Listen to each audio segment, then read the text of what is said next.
जी हाँ, तो भरपूर स्वागत बा आप सभी के भाई भोजपुरिया यूट्यूब चैनल में। फिर पवन सिंह जी से जुड़ल बड़ी रिपोर्ट ही लेके आयल बनी, जो उनकी कहल जाए आप लोग पवन सिंह के हर हमेशा नया नया रिपोर्ट वीडियो देखते रहने, कभी शो कभी शूटिंग, जो उनकी चारों तरफ फैंस लोग इतना बड़ा भीड़ रहला और वो भीड़ के संभालल बिना सिक्योरिटी के ना कमांड हो पाला। जी हाँ, यूपी पुलिस या बिहार पुलिस के मान कहले निकले फैंस लोग, जो उनका स्पेशल कमांडो ही मिलल बा, जो उनके हुए नया रिपोर्ट फोटो के साथ लेके जो 4-4 5-5 ब्लैक कमांडो पवन सिंह जी के हमेशा सुरक्षा में लगल जो उनकी गवर्नमेंट के द्वारा। जी हाँ, तो आप लोग जान सकें पवन सिंह के ऐसा बड़ा सिक्योरिटी मिलल बा, जो उनके अभी तक भोजपुरी सितारा में केहू के नहीं के मिलल, जो उनकी हमेशा सिक्योरिटी तत्पर रहो पवन सिंह जी के साथ। जी हाँ, कहीं भी रहे पवन सिंह, जिम करे या कहीं शूटिंग करे या कहीं जाते रहे कोई रिलेटिव के पास, तब भी वो सिक्योरिटी मौजूद रहो। जी हाँ, तो सारा कुछ बताएं डिटेल से, बस पूरा वीडियो अंत तक देखिए।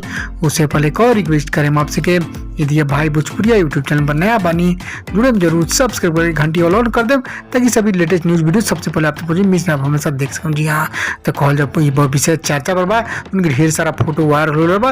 पवन सिंह कहीं के शो करे जाते हो, शूटिंग करे या कोई फेस्टिवल में कोई रिलेटिव पे जाते हो, तभी वहाँ पे उनके साथ ब्लैक कमांडो जरूर रहा। जी हाँ, पवन सिंह जी कोई भी शो करे आप लोग देखते बनी, पिछला दिनों से काफी वायरल हो रहा। जी हाँ, तो फोटो के जांच पड़ताल करिए तो बड़ी खबर सामने लगे। 5 या 4, जी हाँ 4-5 सिक्योरिटी गार्ड हमेशा पवन सिंह साथ रहला, जो उनकी security guard special black commando जा। जी हाँ, स्पेशल ब्लैक कमांडो जो उनकी मोदी गवर्नमेंट दिल बीजेपी, जो उनकी बीजेपी के स्टार प्रचारक हों तब भी। जी हाँ, जो उनकी हमेशा इनके साथ रहे पवन सिंह अपन फ्री माइंड ने तो सिक्योरिटी गार्ड के सहारा ना, लेकिन फिर भी उनका अपेक्षा उनके दिल गवर्नमेंट होंगे। जी हाँ, आप लोग जानिए भोजपुर में अकेला ऐसा सितारा बने कि उनकी इतना बड़ा सिक्योरिटी लेके घूमे नहीं, इनके सेफ्टी सुरक्षा दिला। आप लोग इस उम्मीद लगा ली कि कितना बड़ा बा कौन स्टार। जी हाँ, तो आप लोग जाने नहीं तो खबर लाइक शेयर करी, खूब खबर कैसा बताते चलो और आप फॉलोइंग के सब शेयर कर दें।